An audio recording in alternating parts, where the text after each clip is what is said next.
Here's our stock that we've milled out so far, but now we have to do something with the ends. We're going to have to make these ends square to the faces and the edges. So we're going to come back to the table saw, and we're going to use another item called a miter gauge to make a cross cut.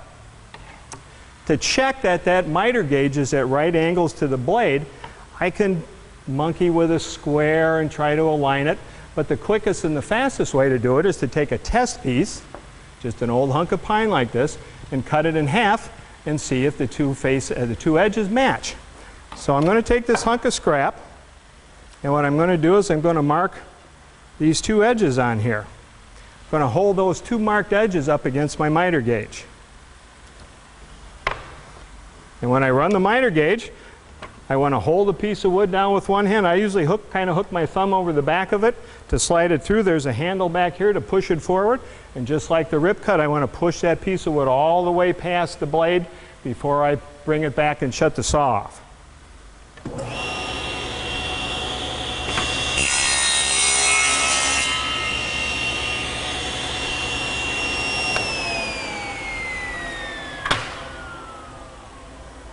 All right.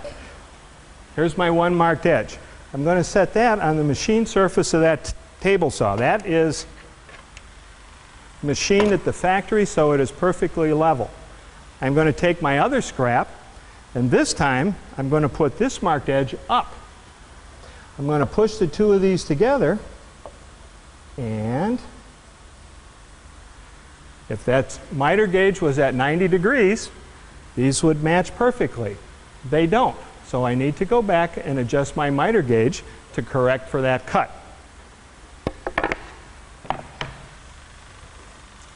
So I'll put the miter gauge in, and there's a whole lot of different kinds of miter gauges out on the market. Ones that you can adjust in different ways. There's elaborate ones like these. There's a little bit more simple ones like this that you can use. But they all have some sort of mechanism for adjusting the cut. And what I'm going to do with this one is loosen up the lock knobs a little bit and move this a little bit in this direction, retighten the lock knobs. And now that I've got, I'm kind of attempting to bracket the 90-degree cut. So I'm going to put this back in, start the saw. And just like I did before with the jointed edges, I'm going to hold this end up towards the light and see where my cut is. And it looks like, well, I was lucky today. It only took me one adjustment to get it aligned. So I've got that set at 90 degrees. Now I can take my furniture stock and cut that. I want to make sure my blade is up high enough.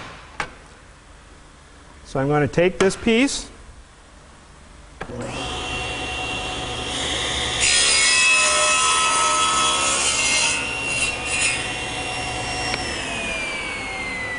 make one 90-degree cut on the end. This will be 90 degrees. This will be 90 degrees. We're good.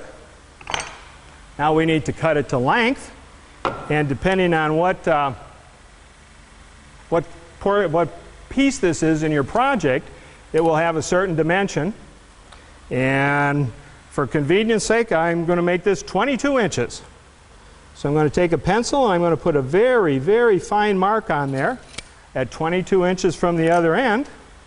I'm going to pull this guard up out of the way briefly. I'm going to bring a piece of wood right up to the blade.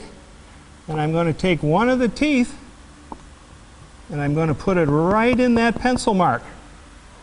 I'm going to hold it up against the miter gauge in the same position. Put the fence down.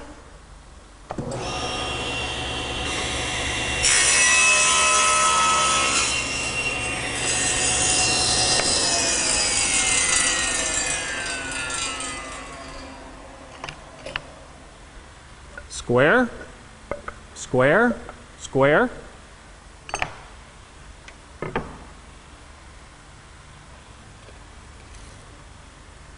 (22 inches).